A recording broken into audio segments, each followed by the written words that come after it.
নমস্কার বন্ধুরা, দেখুন সকাল সকাল আজকে বেরিয়ে পড়েছি।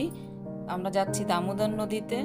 আজ এক সপ্তাহ ধরে প্রচণ্ড বৃষ্টি হচ্ছে, তো দামোদর নদীর জল নাকি প্রচুর বেড়ে গেছে, তাই একটু আমরা সবাই মিলে দেখতে যাচ্ছি। আজকে আমরা এসেছি দামোদর নদী দেখার জন্য। তো দেখুন দামোদর নদীতে কিভাবে জল বেড়েছে।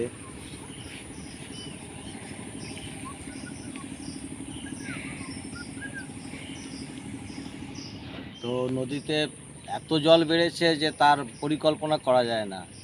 এখানে এত জলের মানে এত জল, তো দুর্গাপুর ব্যারেজে কীরকম পরিমাণে জল হবে সেটা চিন্তা করে দেখুন। আর চিন্তা করারই ব্যাপার, এখানে প্রত্যেক বছর আপনার সংক্রান্তির দিনে এখানে মেলা বসে। তো মেলার সময় আমরা আসি। তো মেলার সময় এখান থেকে মোটামুটি আমরা এখানে যেখানে দাঁড়িয়ে আছি এখান থেকে মোটামুটি 30 ফুট দূরে পার। তো সেই 30 ফুট জায়গাটাও পুরোটাই মানে জলে ভরে গেছে, এবং এই ধারের থেকে মোটামুটি 30 ফুট নিচে ডিপ আছে। সেই জায়গাটা পুরোটাই ভরাট হয়ে গেছে। মানে নদীর ধারে যে সমস্ত মানে নিচু স্তরে যে সমস্ত গ্রামগুলো রয়েছে, আশা করি সেসব গ্রামের মানে লোকজন তো সব বেরিয়ে এসছে, কিন্তু সেসব গ্রামগুলো সমস্ত ভিজে মানে ডুবে একাকার হয়ে গেছে। তো নদী ঘোরা হয়ে গেছে আমাদের, চলুন এবার বাড়ি ফেরার পালা। আর বাড়িতে গিয়ে আপনাদের সাথে একটা খুব সুন্দর রেসিপি শেয়ার করব।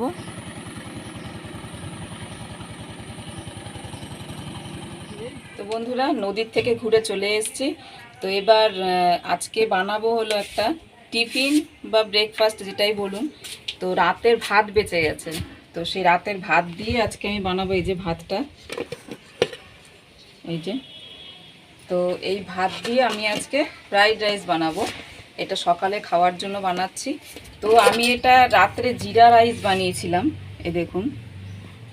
তো এখন আমার এই ফ্রাইড রাইস বানাতে যা যা লাগবে আমি এখানে নিয়ে নিয়েছি। এখানে আছে অল্প রিফাইন তেল, সর্ষে, 2টো ডিম, একটু ঘি লাগবে, আর কটা শুকনো লঙ্কা, রসুন, আর এখানে কারি পাতা। তো এই সব উপকরণ দিয়ে আমি একটা ফ্রাইড রাইস বানাবো। তো চলুন ভিডিওটা সাথে থাকুন। তো আমি অল্প রিফাইন তেল দিয়ে দিচ্ছি অল্প ঘি,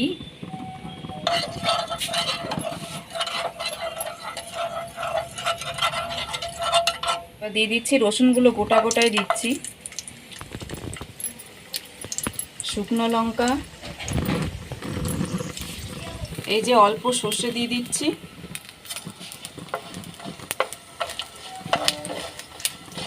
খুব সুন্দর একটা গন্ধ বেরিয়েছে রসুনের, ঘি, ফ্লেভারটা দারুণ লাগছে। এবার দিয়ে দিচ্ছি কারি পাতা,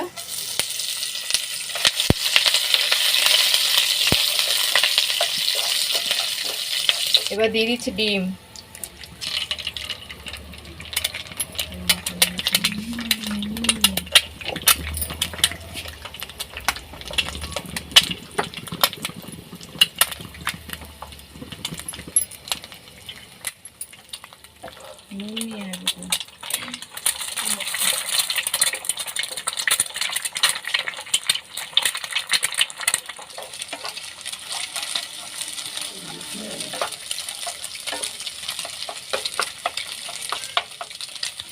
দিয়ে দিচ্ছি অল্প নুন,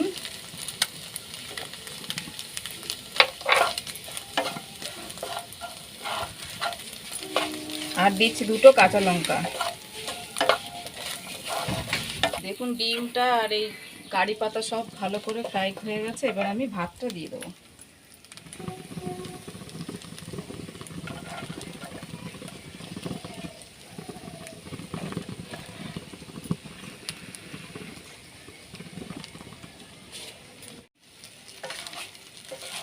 দেখি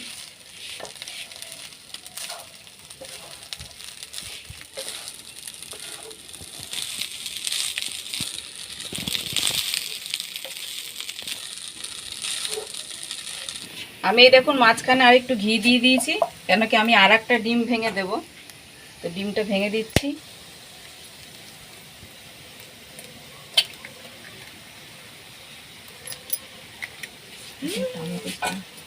সামান্য নুন দিয়ে দিচ্ছি, এইবার আমি একটু ঢাকা দিয়ে রেখে দেব 5 মিনিটের মতন।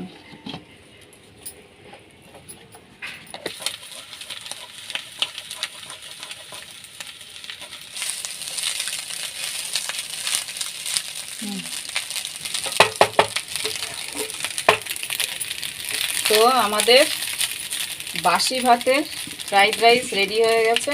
এবার আমি নামিয়ে দিচ্ছি। বাসি ভাতের ফ্রাইড রাইস।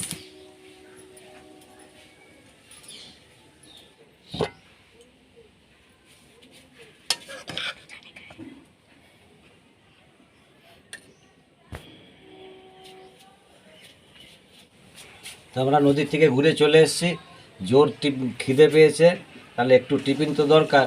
নিয়ে টুম্পাকে বললাম যে কিছু একটু টিফিন দাও, তো বললো যে দাঁড়াও বাসি ভাত আছে রাত্রেবেলার, তো বাসি ভাতটা ফ্রাই করে দিচ্ছি। তো বাসি ভাত ফ্রাই করেছে, এখন কীরকম সুন্দর দেখতে লাগছে, খেয়ে দেখি কীরকম হয়েছে।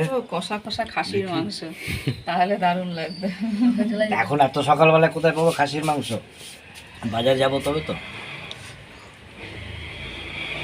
সুন্দর হয়েছে, আপনারা এইভাবে করে খাবেন, ভালো লাগবে।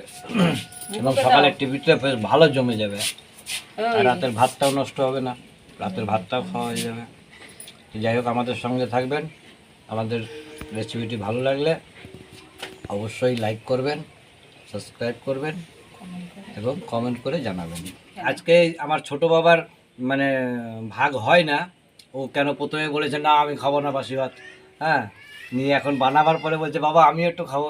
তো যাই হোক, ওকেও একটু খাইয়ে দিই, একা খেলে তো পেট ফুলে যাবে, ওই জন্য ওকেও খাইয়ে দিলাম।